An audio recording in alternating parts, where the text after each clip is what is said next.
I'm taking Kane, by the way. I'm going with Kane also. Yes! Just because he did it in the first place, I applaud him. No one's ever done it, so I would love agree. Everybody cherishes the freaking how he walks. I mean, it's about time they did that. Ballsy move tossing LeBron, but I got to take LeBron's side on this. Yeah.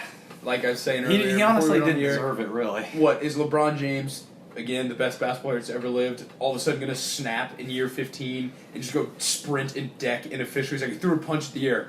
Dude, he's not going to put his hands on you. He's LeBron James. This is the NBA. Relax. Well, I mean, he did not do anything to probably get ejected. I He feel like deserved because the tech, Draymond but Green not gets get away with ejected. murder with the refs Yeah. compared. Draymond Green is in people's ears like crazy. You could probably argue that for DeMarcus Cousins as well. Although, Yeah, but his Green counterpart, and Cousins both have a history of getting kicked. well, Cousins' counterpart Anthony But Davis go almost King actually Fitzgerald. did I love- kill I a love referee it. today. I love it. Good stuff. Last one, and this is going to be a little bit of a controversial one: Eastern Conference versus Western Conference. Come on, The West. What man. do you want I'm taking the to East. know? Give me the What? East. I'm taking They the got East. LeBron playing. Give me the East. I'm No. taking. Listen, I'm going listen. with the And West. are you going Hands to take down. LeBron's record in the playoffs too? Listen, Or in the listen, finals? Listen, No, I don't. Think I'm you serious. I'm serious. I'm taking the Eastern Conference. It's What? You're it's an idiot. No, it's no. better defense. It's Better defense. Everybody was complaining. Listen, everybody was complaining about the style of play for years and years. The Eastern Conference has been faster. They have a better record versus the Western Conference so far through this 25 games of the NBA season. I'm taking the Eastern Conference. I like the style of play better. That doesn't mean they're going to. You know why the better. records? You know why the records better? Because everyone in the East is plowing over each other. and It it's should all be 500 at that logic. and it's fun to play. The Eastern Conference is beating the Western Conference right now in the Oh, record, and it's actually quite not close. I mean, years past has been West, and I would agree East has been on the rise recently. But dude, But you got teams like Oklahoma City and they're Memphis. just so yes, much they're- deeper, and they're very top heavy. I would give you that. Their bottom half is very, very weak, but at the same time, they're The top Phoenix half is- Suns, the Lakers. I got a question for you guys. Kings. Are you even Pacer The fans for Kings. not picking the East? Come on now. That's all I like to hear. The East. Yeah, Okay, I want to talk about some injuries. Blake Griffin goes down again. my man. Blake Griffin, Sitting right to my left here. Eric Going down with an injury. lookalike, goes down. Now he can be on the podcast. Porzingis, we thought we had a little bit of a scare in tonight's game. He was carried off. It was almost like the Paul Pierce in the finals look. He was carried off and then comes back. Back in. He's running back and playing. But yeah, so what are some injuries out there that have just really killed teams? I mean, we talked a little bit about Mike Conley, but what are some injuries right now that are just plaguing a team? I mean, clearly we talked about the Blake Griffin. That's going to kill their season. Out 2 months, most likely with a sprained MCL. If you guys didn't know that, luckily no ligament damage or anything like that, which is good. But man, they're not even going to see the playoffs. First week they were first in the West. I know it was super early, but man, that's going to kill their team. I'm gonna stick with the same team and go a little under the radar. I'm gonna say Patrick Milos. Beverley. Oh, They get him in the CP3 trade, guy that's an absolute dog, and he absolutely gets after it on the defensive end. Tony Allen scraps, 2.0. and just a real competitor. And now they don't have really anybody that can take care of the basketball with him out and Blake. They're going to miss Patrick Beverley. I think Colt and I would agree on this one. We are sticking with the Clippers theme in full effect. And this isn't plaguing. I kind of said it as plaguing the team. But Milos Teodosic, I was disappointed in the fact that I didn't get to see Milos Teodosic. That was not mine. I'm gonna go. I'm gonna go with Gallinari. Oh, my! This team is dead! yeah, Sell the credit, guys. The Clippers are done. I think... I'm serious. And what NBA team was it when they had 7 guys and one of them was laying on the bench? Was it a the couple Kings? years It was ago? the Lakers. It was the Lakers, How about yeah. a couple of years ago, we just had the anniversary on the 20th. Everybody remembers the Malice at the Palace. But then the night after, when the Pacers only had 6 players in uniform, Fred Jones scored a career high. They had 8 in uniform, but 2 couldn't play because of injuries. They just suited up. Reggie Miller offered to play with a broken hand. But yeah, Fred Jones, they play the next night against the Magic and lost, I believe it was like 86-83. Or even more recently, the NCAA team that was Colin Sexton for Alabama, There going was 3-on-5. 3 players on the court. But honestly, I was just disappointed. Milos Teodosic has got that European style of play, the That point one-handed guard for play. the Clippers. He was looking pretty good preseason. Yeah, I'm not gonna preseason, lie. he had that, He was like- looking flashy. Those those passes, Yeah, I Long, would agree. the full court under the hand. Very under the I radar, will, though, right I will there. go with a different team. I mean, the Wizards have underperformed a little bit because John Wall hasn't been healthy the whole time too, which I think they should be a lot better than they really are. They're only 11-10. I mean, I thought they should be top 5 easily. I think we've said this every year. Why are the Wizards not getting over that hump?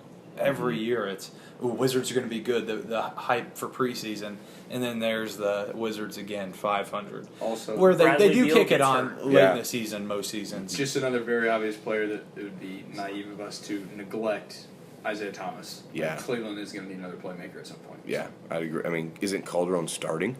Yeah. Yeah, I mean, he's wearing 91. Let's last segment of the night. Let's end it into the Pacers segment. I got a hot topic. Kind of go back to the whole take a side thing. Will the Pacers finish? Will the Pacers finish in the playoffs? Yes or no? Also, will the Pacers finish above the 6th seed? If you say yes to that question, will they be higher than the 6th seed or lower than the 6th seed in the Eastern Conference? Go. They will make the playoffs at the 6th seed or lower. Yeah, 6 seed or lower. Yeah, I sadly have to agree with that. Mm-hmm. Yeah, well, that's unfortunate because I would say 6th seed or lower. In fact, I'd probably say right at the 6th seed. You know, I'd have to go with 7 or 8. Yeah. I don't think. I think there's going to be a team that hits and comes on late. I personally think it's going to be the Bucks, but Small kind of segment here, not completely not intentional, but just got an update on my phone that said the Grizzlies GM has come out and said they will not be trading Mike Conley and Marc Gasol this season, which I'm kind of surprised after Fizdale's move. well, that's why they fired Fizdale. I know, but Because they chose those players over Fizdale. So it makes sense why they wouldn't trade him. yeah, it just the whole point. They said they will never use the word rebuild in the grit and grind Grizzlies. That's what kind of the notification was saying, and I don't know. The rebuild is obviously working. Look at the 76ers. I mean, the Lakers really I aren't mean, there how yet. many years did it take the 76ers and they're still not back? 3+ years, They're probably. the 5 seed right now. Okay. But But they're not going to make a run in the playoffs. I mean, the Lakers have cap room to sign big name players in the offseason. I mean, it's Maybe LeBron James. Here's Or your Paul set George. in stone guarantee. It's after midnight, so it's November 30th. The first team from the East to make the playoffs is not the Cleveland Cavaliers / LeBron James team in the Eastern Conference. Will be the Philadelphia 76ers, not the Boston Celtics. I don't agree. You don't have to agree. Put my life on it. Anyway, so that's good. So what do we think about the Pacers right now? Where are we standing? We just, of course, came off a rough loss against the Rockets. We lost by 21, I believe it was, or roughly around there. But Miles Turner had a double-double at 15 and 10. I know you, Eric, we talked last episode. A lot of Lance people is coming on. Lance is coming on. The Lance effect is here. At home. He Played well tonight on the he road. played well tonight on the road. You know, I think, dude, I don't really I think he's understand. found his groove again. I think he's. Yeah, I the think first he's couple found it. games, I was a little scared. I didn't know if it would be the right system for, honestly, but him in Indiana is always going to be the right system. Yeah, it's a Him love. playing for those fans. Yeah, it's a match made in heaven for sure. Any last takes on the Pacers before we close out? No? Yeah. I'll say one thing. I'm very happy the Pacers are winning games. Kind of bummed at the same time, though, because it's going to buy Nate McMillan some more time. Best thing the Pacers could ever do is fire Nate McMillan right now and hire Dave Fizdale. No, I would love the Fizdale hire, but this is Nate McMillan's system. This is what he asked for. He didn't get it last year with Paul George. And it's clearly showing we can actually play team basketball. Yeah. We don't have the talent that the Cleveland Cavaliers have or any of those good teams, but I mean we're obviously winning games. Call me crazy, because McMillan did not, and that wasn't popular back then, but McMillan didn't want to run anything like this in Portland, nor did he. Bird was kind of the one that brought up the whole idea of running and gunning. I mean, that's why Vogel kind of got the axe, was because, we wanted to kind of turn things over and go Larry Bird's way, really. It was kind of a Bird versus Vogel thing. That's why I think we went in-house to hire. And then Bird wanted it, and then Wouldn't gave get the players. Frank Vogel a starting lineup that included Lavoy Allen and Jan Mahimi instead of run. So Yeah, no, I agree. So I don't know. Would I rather have Fizdale? Of course, I'd rather have Who Fizdale. wouldn't? Yeah. He's I a mean, good coach. yeah, young stud coach, but. With McMillan's history too, he's a 500 coach. So And now we're talking about before we jumped on the podcast. I would do Fizdale in a heartbeat. Oh. But other than that, there's not great NBA coaches out there. I think the NBA is in a weird stage right now where there's 2 to 5 coaches that just should not be coaching. I'd say Alvin Gentry, top of the list there. But that's he would have been a good one to get canned. Yes, He Alvin would've been a Gentry good would be a good. That's a great one, actually. Proposal on the hot seat. But thanks for listening to the Ninth Man NBA podcast. Don't forget to subscribe if you're interested and get a notification every time we post. This is episode 3. Episode 4 will be next week. Thanks.